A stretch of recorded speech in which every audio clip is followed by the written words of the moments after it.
Princess Cruise Line has just dropped a new app. Not an upgrade to the old one, but a brand new app. Today we're going to tell you about the features to the app and describe what has changed.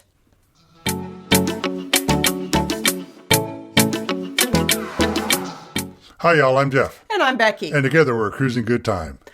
We love the Princess app. It has allowed us to get on the ship so quickly. In Rome, we went from stepping out of the taxi cab to onto the ship in 7 minutes. Today, we're going to tell you about the features in this new app. When you click on the old Princess app, you'll land on this screen right here that invites you to go download the new app. Takes you to the Apple or the Google store. You download that app and then install it, and you're ready to go with the new app. So I put the old Princess app and the new Princess app right here side by side so you can see the difference on the icons. The old one is the one with the circle in it, and the new one just has the Sea Mermaid right there with it, or the Sea Witch. I've heard it called both ways. We'll click on that, and that's going to open up. And here we are at the landing page.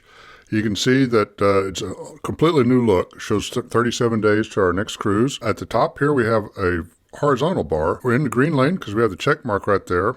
We can look at the booking and dining reservations. We can look at our packages. We can look at our shore excursions. And we can look at spa reservations all across the top. We'll go down to those in just a second. Going down, we can view and reserve dining this way. Again, look at the packages and look at the Wi-Fi down here as well. At the bottom of the screen, you can see that part really doesn't change a whole lot from before, but what is behind those is a little bit different. So we'll get into that as well. So let's go back to the top. And you can see the all set. We got the check mark there. We're going to look at it. And we'll see that we are in the green lane because we had the green check mark. So we're ready to sail, ready to sail. We can order medallions. I've already done that. That's why I'm ready to sail. We could add a celebration here if we wanted to add a birthday, anniversary, something like that.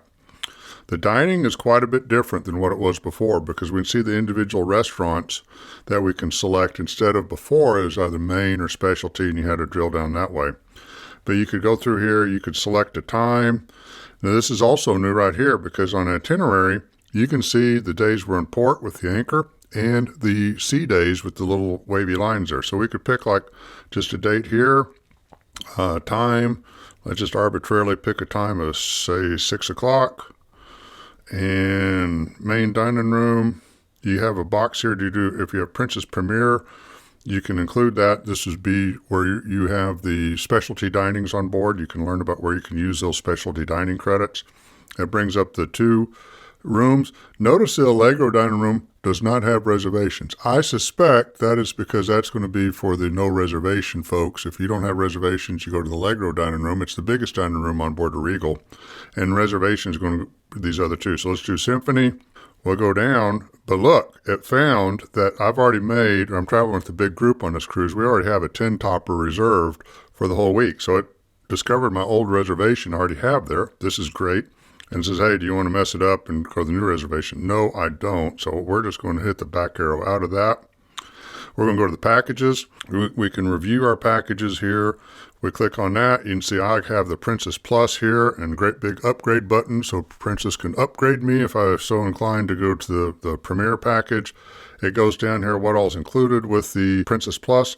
I assume that as we use premium desserts or something like that, this will show a counter on this as we go, you consume those. Shore excursions.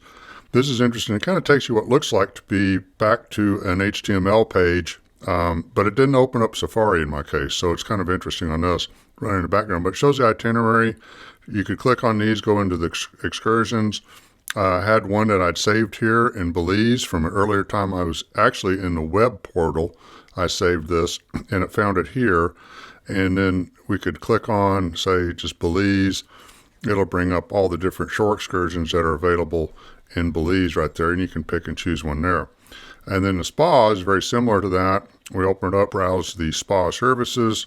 You could click on something here like couples treatments, and it'll bring down all the different couples, what you may want to do. You click reserve, pick a date and time, get into that way. So that's kind of neat. I like this, how it's going across that way with their view and reserve dining. Very similar to the other one we had. I noticed up here at this top in the upper right-hand corner, we have this little calendar with our heart sign. So if we click on that, that shows our dining reservations for the whole week. We can go in and see that. Upgrade to package is the same page as before. And then on the Wi-Fi plans, you can click on this. It does have the little disclaimer that it's an elite circle. You do get that 50% off, but it says I'm included with the package here. I hadn't started yet, obviously, because I'm not on a ship. And it gives you information how to connect to the Wi-Fi. Let's click there and see, we can say how to connect to the Wi-Fi. This is the home page we're already looking at here. If we do service, I assume this is where, when we get on board a ship, we're going to get the medallion service, have a drink or French fries, whatever you want, brought to your particular location. The journey here is kind of different. They really revamped this quite a bit. You can explore the dining options or the shore excursions. We can look at the ship schedule, and it shows the itinerary basically here. I tried to download one of these port guides. It won't let me do that because I'm not on board. That has not changed from before because you couldn't download those in advance before. If you do the Explore the Ship map, there's a few changes here because it just defaulted here to the decks. We can select the various decks right here, go up to, say, Lido deck. It's actually quite a bit faster. I could just click on the muster station button. It says my muster station is going to be in Alfredo's Pizza.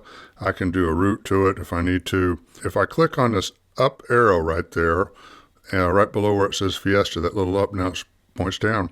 This is a completely different thing on the map because now we can see where the closest laundry rooms are, activities, entertainment, food and dining, pool, meeting events, the concierge, shopping, bars, spa and fitness, the casino, the medical facility. So if you click on bars, it lists all the bars on board the ship. So you can go to any of them, the ones outside by the Mermaid's Tail, or go down to Crooners or Bellini's.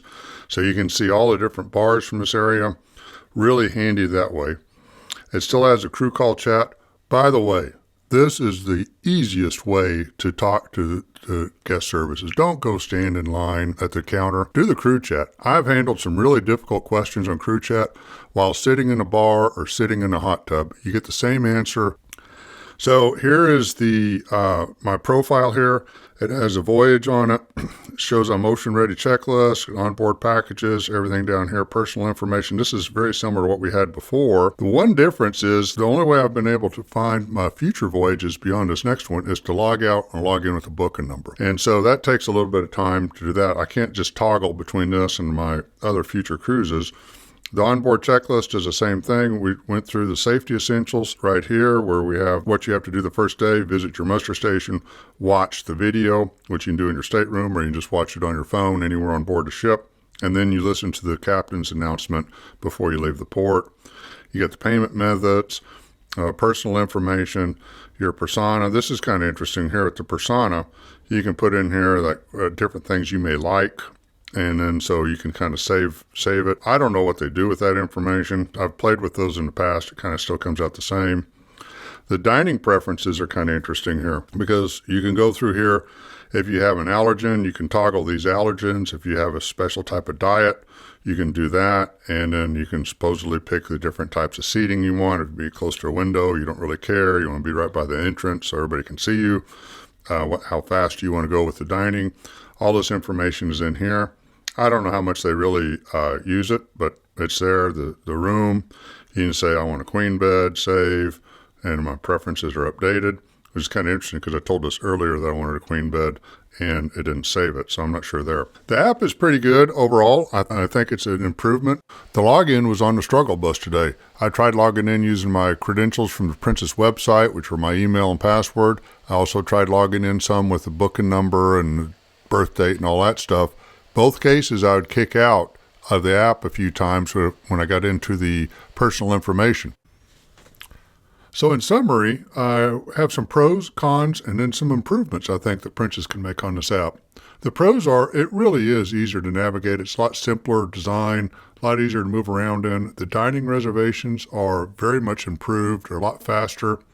And the mapping is a lot better too. You can find different parts of the ship, and I like that they have the categories that you can search for. You want to find a laundromat, you want to find a bar, you want to find a spa. It's real easy that way. The muster station is a little easier to find this way. It seems faster than the older app. On the con side, logging in was very slow and very problematic. It kept kicking me out on the login. So it could be something they're working on still. It's a new app. I'll give them some credit on that. There's no adding or locating your cruise friends. This is really handy because if I was going to locate Becky in the Horizon Court, I would know what table she's sitting at and kind of walk straight to her rather than just kind of looking around. And you can't see any future cruises beyond the current ones in an app without logging out and then logging back in with the new booking number. And I didn't see any account review on it, but that may be something that activates when you get on a ship. Some improvements, I think Princess would do very well to have face recognition log on. It'd really simplify things a lot. Add the find a friend so you can locate them on the ship and make dinner reservations with it. Add the account review and make it where you can toggle between different cruises a little easier. Overall, it's a good experience. I do like it. Thank you so much for watching. If you liked the video, please give us a like and subscribe, turn on those notifications, and leave a comment. All those really help the algorithm find us, and we really appreciate your help. Until next time, have a cruising good time.